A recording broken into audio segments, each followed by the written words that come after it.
हाय, welcome back everyone. तो स्वागत है आपका मेरा इस पाइथन प्रोग्रामिंग की सीरीज़ में, जिसमें हम इस पार्ट में पढ़ने वाले हैं फाइल आईओ, जिसे हम फाइल आउटपुट इनपुट बोलते हैं। ठीक है। पिछले वाले पार्ट में हमने फंक्शन और रिकर्शन पढ़ा था, जिसके काफ़ी सारे क्वेश्चन भी हमने सॉल्व करे थे। इस पार्ट में हम समझते हैं फाइल आईओ होता क्या है और फाइल आईओ हम क्यों यूज़ करते हैं। ठीक है। बेसिकली हमारी डेफिनेशन है कि file IO input output in Python refers to the process of reading data from a writing data. ठीक है। तो फाइल आईओ क्या है? फाइल इनपुट आउटपुट का मतलब होता है फाइल से डेटा रीड करना मतलब पढ़ना, या फाइल से डेटा राइट करना मतलब लिखना। तो डेटा को अगर हम क्या कर सकते हैं, इसमें पढ़ सकते हैं और लिख सकते हैं हमारी एक फाइल से। ठीक है। तो हमारे पास बेसिकली यहाँ पे दो टाइप की फाइल होती हैं। ठीक है। एक होती है हमारी टेक्स्ट फाइल, एक होती है हमारी बाइनरी फाइल। ठीक है। टेक्स्ट फाइल क्या होती है? Dot T X T dot C, जिसमें आप सिर्फ डेटा लिखा हुआ होता है रिटन फॉर्म में, ये होती है हमारी क्या? Text file. बाइनरी फाइल का मतलब इमेज फॉर्मेट में होगी, वो डीएटी फॉर्मेट में होगी, एक्सेट्रा। ये होती है हमारी बाइनरी फाइल। तो हम T X T plus binary दोनों फाइल से डेटा रीड कर सकते हैं। बाइनरी फाइल से डेटा रीड करना, आई थिंक आपने देखा होगा पैंडाज में, जैसे हम जब डेटा मैनिपुलेशन करते हैं तो वहाँ पर एक्सेल या CSV या जेसन से डेटा को हम मंगाते हैं और उस पर काम करते हैं। सिमिलर वैसे ही हम लोग यहाँ पे टेक्स्ट फाइल पे काम करेंगे, कैसे डेटा को हम रीड करते हैं और राइट करते हैं। ठीक है। तो बेसिक सिंटैक्स होता है, पहले वो सीखते हैं कि हम यूज़ क्यों करते हैं, वो समझते हैं। ठीक है। कोडिंग पे चलते हैं। ठीक है। सबसे पहले हम टेक्स्ट फाइल या TXT फाइल को पाइथन में यूज़ क्यों करते हैं। बेसिकली फाइल आईओ का जो पूरा यूज़ है पाइथन में, वो है डेटा को सेव कराने के लिए। ठीक है। जब आपको ये डेटा है वो आपको सेव करना है, तो हम उसके लिए TXT फाइल का यूज़ करेंगे। सेकेंड है लॉक्स बनाने के लिए, आप लॉक्स बना सकते हो यूज़र के इनपुट को फाइल में स्टोर करने के लिए। एक पर्टिकुलर यूज़र है, फॉर एग्जाम्पल जैसे मैंने गेम बिल्ड किया है जिसमें यूज़र का स्कोर आ रहा है 47, यूज़र का स्कोर आ रहा है 35। तो वो जो स्कोर है वो स्टोर कहाँ होगा? वो जो स्कोर है वो एक TXT फाइल में स्टोर होने वाला है। ठीक है। तो उस चीज़ को स्टोर करने के लिए हम फाइल आईओ को यूज़ करते हैं। ठीक है। मशीन लर्निंग में डेटा को लोड या सेव कराने के लिए भी हम फाइल आईओ का यूज़ करते हैं। ठीक है। अब बेसिकली फाइल आईओ में हम क्या कर सकते हैं? फाइल आईओ में हम रीड कर सकते हैं, राइट कर सकते हैं, डेटा को अपेंड कर सकते हैं, और बाइनरी मोड पे भी काम कर सकते हैं इमेज और वीडियोस के लिए। ठीक है। अब सिंटेक्स देखते हैं, बेसिक सिंटेक्स क्या होता है फाइल आएगा। ठीक है। सबसे पहले हम बेसिक सिंटेक्स, एक फाइल, ठीक है, उस फाइल को हम क्या करेंगे? ओपन। देखो, ठीक है, ओपन। सबसे पहले अगर हमें किसी फाइल को रीड करना है या राइट करना है तो पहले उसे ओपन तो करना ही पड़ेगा, तभी हम उसके अंदर रीड राइट कर सकते हैं। ओपन करने के साथ साथ हमें देना पड़ेगा एक फाइल का नेम। अभी यहाँ पे कोई भी फाइल नहीं है, फॉर एग्जांपल मैं एक फाइल बना लेता हूँ। ठीक है। एक फाइल क्रिएट करते हैं हम। एक फाइल क्रिएट करता हूँ। ठीक है। फाइल 1.txt, ये मेरी एक TXT फाइल है। ठीक है। इस TXT फाइल में लिख देता हूँ हेलो माई नेम इज अमन। ठीक, ये मेरी TXT फाइल है। तो अभी क्या करूँगा मैं? जिस फाइल को मुझे ओपन करना है उसका नेम देने वाला हूँ। जैसे मेरे पास एक यहाँ पे फाइल है, देख रहे होगे आप, ये फाइल है। ये फाइल जो TXT फाइल डॉट वन है, file dot one dot TXT, ये मेरा फॉर्मेट है, कॉमा यहाँ पे हम देते हैं अगर आपको फाइल को रीड करवाना है, अपेंड करना है। देखो, अगर मैं R लिखता हूँ तो मतलब फाइल को मुझे क्या करना है? रीड करना है। और फिर फाइल को हम क्या करते हैं? क्लोज कर देते हैं। ठीक है। File dot close. ठीक है। बस। तो सबसे पहले क्या करना होता है हमें? Open file in read mode. अगर आपको रीड करना है तो हम फाइल को ओपन कर लेंगे रीड मोड पे, वहीं पे फाइल को क्लोज कर देंगे। फाइल को अगर आप ओपन कर रहे हो तो इसे क्लोज भी करना होता है, एक सही फॉर्मेट होता है। आप क्लोज नहीं करते हो तो भी डेटा चल जाएगा, पर एक सही फॉर्मेशन में आपको काम करना है। ठीक है। कभी कभी एरर्स आ जाता है जब आप फाइल क्लोज करना भूल जाते हो। तो जैसे कि अगर हम मुझे इस फाइल का डेटा रीड करना है, देखो अभी तो अगर मैं इसे रन करता हूँ तो ये डेटा रीड नहीं होगा, क्योंकि हम डेटा को स्टोर नहीं कर रहे हैं कि यहाँ पे आ गया। ठीक है। पाइथन फाइल काम कर रही है अपना, ये वर्क कर रहा है, पर इस डेटा रीड तो कर रहा है। फाइल ओपन हो चुकी है। ओपन होने के बाद हमने रीड वाला जो है मोड लगा दिया है, रीड मोड लगा दिया है। अब मुझे रीड भी करना है, तो मैं इसे रीड करके कहाँ स्टोर करवाने वाला हूँ, एक वेरिएबल बना लेता हूँ डेटा करके। जो भी मैं चीज़ फाइल के अंदर से रीड करूँगा उसे मैं डेटा के अंदर स्टोर कर दूंगा। तो मैं बोल दूंगा क्या, जो मेरी फाइल है ऊपर फाइल डॉट रीड, उसके अंदर रीड मेथड लगा दिया, ठीक है, वो रीड हो जाए और फाइल डॉट रीड हो जाए और आप प्रिंट कर दो किसको, जिसके अंदर भी स्टोर है डेटा के अंदर। तो अगर अब मैं इसे रन करता हूँ तो देखो प्रिंट हो रहा है, हेलो माय नेम इज अमन, जो कि file1.txt में लिखा हुआ है। तो बेसिक है, हम अभी रीड कराना सीख चुके हैं कि अगर आपको कभी किसी फाइल से डेटा रीड करना हो तो हमें रीड कैसे करना है, इतना आई थिंक आपको आ गया है, ठीक है। रीड करना तो काफ़ी इजी होता है। अब समझते हैं थोड़ा सा, रीडिंग समझ में आया कि रीडिंग कैसे कर रहे हैं, ठीक है ठीक है। अब रीड के साथ साथ हमारे पास अगर रीड वन लाइन, ठीक है, अगर हमारे को सिर्फ एक लाइन रीड करना है, फॉर एग्जांपल यहाँ पे एक और लाइन है, आई एम, ठीक है, आई एम फ्रॉम भोपाल, ठीक है, फॉर एग्जांपल। तो अगर मुझे सिर्फ एक लाइन रीड करना है, टेक्स्ट फाइल के अंदर मल्टीपल लाइंस भी हो सकती है, मुझे सिर्फ एक लाइन रीड करना है तो मेरे पास उसके लिए एक फंक्शन होता है रीड लाइन, ठीक है। रीड लाइन फंक्शन क्या करता है, जो पहली वाली लाइन है उसे रीड करके दे देगा आपको, ठीक है, हेलो माय नेम इज अमन, ठीक है, कर दी एक लाइन रीड लाइन मतलब सिर्फ क्या करेगा, रीड ओनली वन लाइन। अगर अब मैं रीड लाइंस करता हूं यहाँ पे रीड लाइंस, तो देखना रीड लाइंस में क्या हो रहा है, अभी उसने क्या करा, दोनों के दोनों लाइन को रीड कर दिया, hello my name is Aman, I am from Bhopal. ऐसे हम लाइंस को रीड कर सकते हैं। अगर मैं सिंपली रीड करता हूँ डेटा को तो मेरा पूरा डेटा प्रिंट हो जाएगा। तो ये कुछ बेसिक्स थे रीड करने के। अगर आप चाहो तो डेटा को रीड कर सकते हो। रीड करने के बाद आता है राइट, अगर आपको डेटा को राइट करना हो, ठीक है।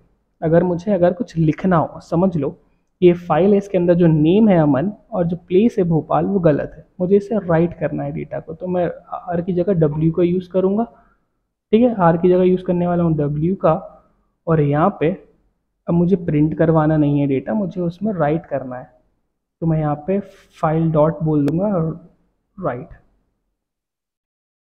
तो मेरी फाइल है फाइल डॉट राइट, मुझे लिखना है इसके अंदर। अब बोलेगा क्या लिखना है, तो मैं स्ट्रिंग फॉर्मेट दूंगा, कोट्स लगा के लिखने वाला हूँ इसके अंदर, hello my name is Raj. Then अगर मैं इसे रन करता हूँ तो देखना सारा डेटा हट जाएगा उस फाइल से और सिर्फ आ जाएगा माय नेम इज़ विराज। अगर मैं my name is Viraj right कर रहा हूँ और अगर मैं यहाँ पे इसे हटा के यहाँ पे सिर्फ 44 राइट करना चाहता हूँ, ठीक है, रन करता हूँ तो अब देखना क्या होगा, 44 आ गया। बोल रहे सर पुराना वाला डेटा क्यों हट रहा है, तो जो राइट मेथड होता है, राइट मेथड वो क्या करता है, डेटा को, पुराने वाले डेटा को हटा कर जो नया डेटा हम अभी फिलहाल में दे रहे होते हैं वो स्टोर कर लेता है वहाँ पे, ठीक है। पुराने डेटा को पूरा ऑटोमेटिक इरेज कर देता है, ठीक है। अब आपको आई थिंक राइट समझ में आया, राइट कैसे काम करता है। फॉर एग्जांपल मैंने लिखा hello my name is Ravi. अब मैं चाहता हूँ कि सर इसके बाद भी कुछ चीज़ ऐड हो, मतलब रवि तो ऐड हो गया, मैं चाहता हूँ इसके बाद भी कुछ चीज़ें राइट करना, ना कि अगर मैं यहाँ से यहाँ पे क्या करूँ, फिर से अगर कुछ राइट करूँ तो क्या हो, अगर मैं यहाँ पे और कुछ राइट करूँगा तो वो ओवर राइट हो जाएगा, ये वाला हट जाएगा और न्यू वाली थिंग वहाँ प्रिंट हो जाएगी, मतलब राइट हो जाएगी, ठीक है। अगर मैं चाहता हूँ अगर अपेंड करना, अपेंड मतलब क्या होता है, ऐड करना। अगर मैं बोलता हूँ अपेंड, ए मतलब होता है यहाँ पे क्या करना, अपेंड करना। अगर मैं चाहता हूँ डेटा अपेंड हो, ना कि देखो ना कि डेटा हट जाए, तो मैं यहाँ पे अपेंड करने के लिए बोल सकता हूँ, अपेंड करना है मुझे नई लाइन में, तो मैं देने वाला हूँ _n और यहाँ पे बोल दूंगा आई एम फ्रॉम इंदौर। और अगर मैं रन करता हूँ तो देखना नेक्स्ट लाइन में आ जाएगा I am from Indore. I think इतना आपको क्लियर है। अब यहाँ पे मैं और सारी चीज़ें ऐड कर सकता हूँ, यहाँ पे \n बोल सकता हूँ, हाय कैसे हो एंड ऑल जो भी है। तो आई थिंक अब समझ में आया है आपको रीड, राइट और अपेंड में क्या है, ठीक है। रीड ओवर राइट कर देता है, अपेंड मतलब ऐड कराना है, अगर आपको फाइल में फर्दर चीज़ें आगे ऐड करनी है तो आप अपेंड करोगे। राइट करना है, ओवर राइट, पुराने वाले को हटा के कुछ नया डेटा देना है तो आप राइट कर सकते हो। रीड करने के लिए आप यूज़ करोगे आर जो होगा एफ डॉट रीड मेथड। ठीक है, आई थिंक इतना तो क्लियर है कि रीड कैसे काम करेगा, अपेंड वगैरह सारी चीज़ें कैसे काम कर रही हैं। ठीक है, अब हम सिमिलर चीज़, अगर आपको एक क्लोज स्टेटमेंट नहीं देना हो तो सिमिलर चीज़ हम यूज़ कर सकते हैं किसके साथ, विथ के साथ। एक होता है विथ स्टेटमेंट। ठीक है, आप विथ स्टेटमेंट के साथ भी फाइल को रीड कर सकते हो, ओपन कर सकते हो, राइट कर सकते हो। ठीक है, जैसे इस फाइल को मुझे रीड करना है, मैं पहले सिर्फ रीड वाले मेथड से बनाता हूँ, बाकी आप बाकी मेथड्स की प्रैक्टिस कर सकते हो।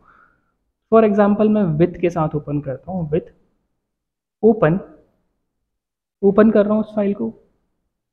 ओपन, सबसे पहले मेरी फाइल का नाम, फाइल 1.txt, देन मोड, किस मोड में ओपन करना है मुझे, आर मोड पे ओपन करना है, मतलब मुझे फाइल क्या करना है, रीड करना है।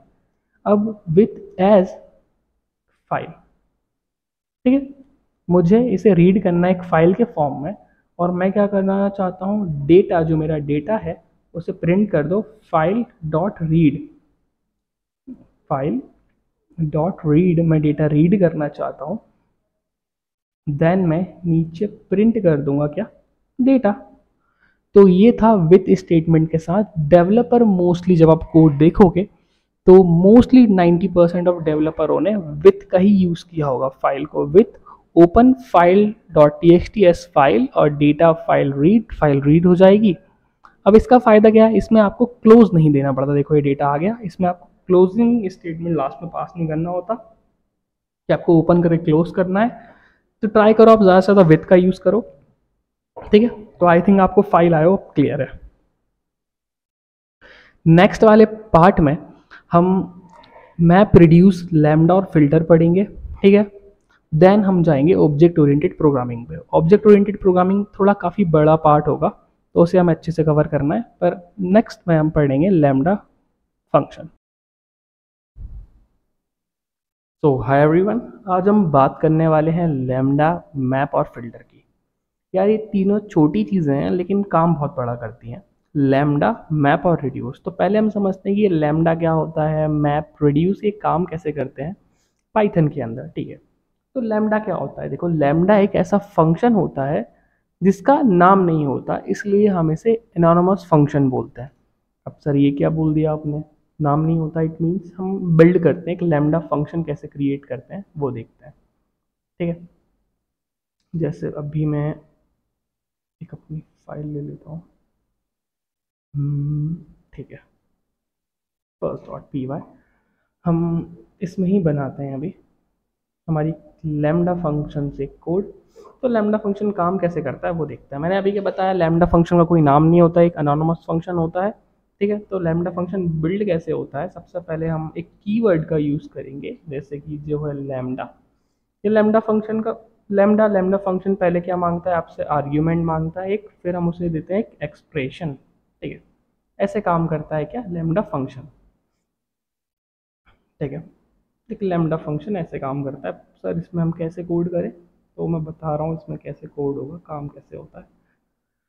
ठीक है, देखो मान लो आप कैलकुलेटर बना रहे हो जिसमें दो नंबर ऐड कराना है, सिंपल काम करना है, तो उसके लिए आप एक बड़ा फंक्शन तो लिखोगे नहीं, एक छोटा सा फंक्शन बना दोगे। ठीक है, तो लैम्डा एक फंक्शन है जिसका कोई नेम नहीं होता है, जिसे हम एनोनिमस फंक्शन बोलते हैं। तो फॉर एग्जांपल अगर मैं ऐड करा दूँ, ऐड मैंने वेरिएबल लिया, उसके अंदर मैंने लैम्डा फंक्शन को कॉल किया, तो मैं लैम्डा फंक्शन के दो वैल्यू दे रहा हूँ, एक्स वाई। ठीक है, और ये काम क्या करेंगे, आपस में ये प्लस हो जाएंगे, एक्स प्लस वाई। ठीक है, उसके बाद हम प्रिंट कर देते हैं कि प्रिंट आप ऐड कर दो, इसको ऐड कर दो, 5, 3 को ऐड कर दो। ठीक है, तो ये जो हमारा लैम्डा फंक्शन है उसमें हमने यहाँ पे यहीं पे ही डिक्लेयर कर दिए क्या, पैरामीटर दे दिए, पैरामीटर दे दिया, और वो काम क्या कर रहा है, पैरामीटर वो प्लस हो रहा है, एक्स और वाई को प्लस कर रहा है। तो मैंने लैम्डा जो ऐड वाला फंक्शन था उसे प्रिंट के अंदर दिया, और उसके अंदर दो आर्ग्यूमेंट दे दिए, 5 और 3, तो प्लस हो गया 8। तो अभी क्या बोला मैंने, सिंपल जो काम आपको करवाना है, आपके लिए उसे एक बड़ा फंक्शन क्रिएट करने की ज़रूरत नहीं होती, आप उसे एक लैम्डा फंक्शन के अंदर भी डिक्लेयर कर सकते हो। ठीक है, हमने अभी लैम्डा देखा कि लैम्डा क्या, लैम्डा सॉरी लैम्डा ये रहा। ठीक है, अब लैम्डा फंक्शन के बाद यहीं पे भी लिखा है lambda function also known as anonymous function is a way to define small one liner function without using def keyword. ठीक है, सिमिलर, सिंपल। अब हम समझते हैं मैप क्या होता है सर। देखो मैप क्या होता है, मैप जो है ये किसी लिस्ट के हर एलिमेंट के फंक्शन लगाता है। ठीक है, ये करता है किसी भी लिस्ट के हर एलिमेंट पे एक फंक्शन लगाता है और उसे नई लिस्ट रिटर्न करके देता है। फॉर एग्जांपल जो मेरा मैप है वो क्या करेगा, वो एक फंक्शन लेगा। ठीक है, एक फंक्शन लेगा और फिर क्या करेगा, उस पर काम करके एक नया लिस्ट रिटर्न करके देगा। ठीक है, इटरेबल चीज़ों के ऊपर, इटरेबल मतलब चीज़ें होती हैं लिस्ट, टपल, डिक्शनरी, स्ट्रिंग, ये सारी इटरेबल चीज़ें हैं। ठीक है, जो हमने लूप्स में पढ़ा था। ठीक है, फॉर एग्जाम्पल अगर मैं बनाता हूँ नम, जैसे मैप फंक्शन का यूज़ करना है, मैं बनाता हूँ नम, एक नंबर लेता हूँ 1, 2, 3, 4। ठीक है, एक मेरी लिस्ट है। ठीक है, यहाँ पे ठीक है असाइन कर दिया, ये मेरी लिस्ट है। इस लिस्ट को मुझे क्या करना है, स्क्वायर करना है। ठीक है, तो मैं क्या बोल सकता हूँ, मेरी जो एक लिस्ट है आप उस लिस्ट के ऊपर लगा दो क्या, मैप फंक्शन। और मैप फंक्शन क्या काम करेगा, मैप फंक्शन काम करने वाला है, मैप फंक्शन क्या करेगा, हमारा मैप फंक्शन है वहाँ से एक वैल्यू लेगा और उस वैल्यू को क्या करेगा, उस वैल्यू को स्क्वायर कर देगा एक्सपोनेंशियल 2, मतलब उसे स्क्वायर कर देगा 2 से और एक नई लिस्ट या फिर उसी में चेंजेस करके एक नई लिस्ट रिटर्न कर देगा यहाँ पे उस लिस्ट के साथ। तो मैं कर दूंगा एस क्यू स्क्वायर दे दिया। तो अब क्या हो रहा है, यहाँ पे मेरी एक लिस्ट है उसके ऊपर मैंने मैप फंक्शन लगाया। तो मैप फंक्शन काम क्या कर रहा है, स्क्वायर कर रहा है। किसका स्क्वायर कर रहा है, एक्स का स्क्वायर। और किस किस किन लोग किस चीज़ का स्क्वायर कर रहा है, वो है नम्स। सबसे पहले हमने तो बता दिया मैप फंक्शन के अंदर कि स्क्वायर करना है, किसका करना है, लिस्ट का करना है। कौन सी लिस्ट, तो ये मैंने लिस्ट दी है नम्स। तो अगर मैं इसे रन करता हूँ तो इनका स्क्वायर हो जाएगा। नहीं हुआ, कुछ प्रॉब्लम आ रहा है, ठीक है। एक्सपोनेंशियल, ठीक है। नम, अरे ये एक ही के अंदर देना था, सॉरी। हाँ अब ठीक है। तो आई थिंक अब क्लियर है, ये मेरी लिस्ट का जो है वो स्क्वायर हो चुका है। तो ये अभी यूज़ किस लिए हो रहा है सर, हम मैप फंक्शन के बिना भी ये लूप के अंदर काम कर सकते थे। तो सोचो, सोचो तुम्हारे पास एक प्राइस लिस्ट है और हर आइटम पे 18% जीएसटी लगाना है आपको। ठीक है, एक प्राइस की लिस्ट है, उसके हर आइटम पे आपको 18% जीएसटी लगाना है। तो उसके लिए आप क्या करोगे, जैसे मेरे पास प्राइस करके एक लिस्ट है, ठीक है, जिसके अंदर मेरे पास एक प्राइस है, एक 100, 200 और 300। ठीक है, विथ विथ जीएसटी। अब जीएसटी के लिए आप क्या करोगे, वही लिस्ट, मेरे पास एक लिस्ट है उसके अंदर मैं मैप लगाना चाहता हूँ। मैप जो मेरा फंक्शन है, एक फंक्शन लैम्डा फंक्शन का यूज़ करूँगा, जो क्या करने वाला है, जो मल्टीप्लाई कर देगा मेरे उस वैल्यू को, लिस्ट की वैल्यू को मल्टीप्लाई कर देगा 1.18। ठीक है, 1.18, क्योंकि 18% होती है जीएसटी। अगर मैं 18% जीएसटी है तो अगर मैं मल्टीप्लाई करूंगा उस पूरी वैल्यू को तो x मल्टीप्लाई 1.18 करूंगा, जिससे ये पर्टिकुलर वैल्यू प्लस जीएसटी मुझे मिल जाएगा। तो काम किस पे करना है सर, प्राइस करके मेरा एक लिस्ट है उस पर आपको वर्क करना है। ठीक है, देन अब मैं प्रिंट कर दूंगा with GST and after GST एक न्यू लिस्ट जनरेट होगी जिसमें आफ्टर जीएसटी प्रिंट होगा 118, 236 एंड 354। ठीक है, बस एक लाइन में पूरा काम हो गया। सेम हमारा काम करता है फिल्टर, लैम्डा, मैप और फिल्टर। फिल्टर का काम क्या होता है, ये किसी लिस्ट के अंदर से सिर्फ वही आइटम निकालता है जो कंडीशन को पास करता है। कंडीशन के पास करने का मतलब क्या हो, फॉर एग्जांपल आप समझो छन्नी की तरह होता है, जब उसमें आप चाय निकालते हो तो चाय पत्ती ऊपर रह जाती है। सिमिलर वो एक कंडीशन है कि भाई सिर्फ उस पोर्स के अंदर से एक लिक्विड ही निकल पाए। वैसे ही यहाँ पे हमारे पास एक कंडीशन होगी, फॉर एग्जांपल में यू कंडीशन होती है फिल्टर के अंदर, जिसे हम समझते हैं। सो एक कंडीशन देखते हैं। देखो, सोचो तुम एक टीचर हो और तुम्हें सिर्फ उन स्टूडेंट के नाम चाहिए जिनके मार्क्स 80 प्लस हो। ठीक है, तो मैं क्या कर सकता हूँ, मार्क्स करके एक लिस्ट बना लेता हूँ। 95, 55, 80, 45, 91 और 86। ठीक है, वे काम कैसे करेगा, जैसे मैं टॉपर करके एक और यहाँ पे लिस्ट बना रहा हूँ, जिसके है कि मेरी लिस्ट के अंदर मैं लगाना चाहता हूँ फिल्टर फंक्शन। फिल्टर फंक्शन लगाया, फिर हमने फिल्टर फंक्शन, फिर लैम्डा। लैम्डा को हमने बताया कि एक्स, आप क्या करो हर बार कि जो भी मेरा एक एलिमेंट, जो भी एलिमेंट है, अगर वो छोटा है 80 से, तो आप सिर्फ उसे ही मुझे निकाल के दोगे लिस्ट के अंदर, और ये काम किसके ऊपर करेगा, मार्क्स के ऊपर। तो अब मैं यहाँ पे प्रिंट कर दूंगा टॉपर। तो देखो, ये प्रिंट करेगा 80 अबव, 86, 81, 95। ठीक है, अगर मैं चाहता हूँ 80 मार्क्स वाला भी आए तो मैं इक्वल्स टू बोल दूंगा।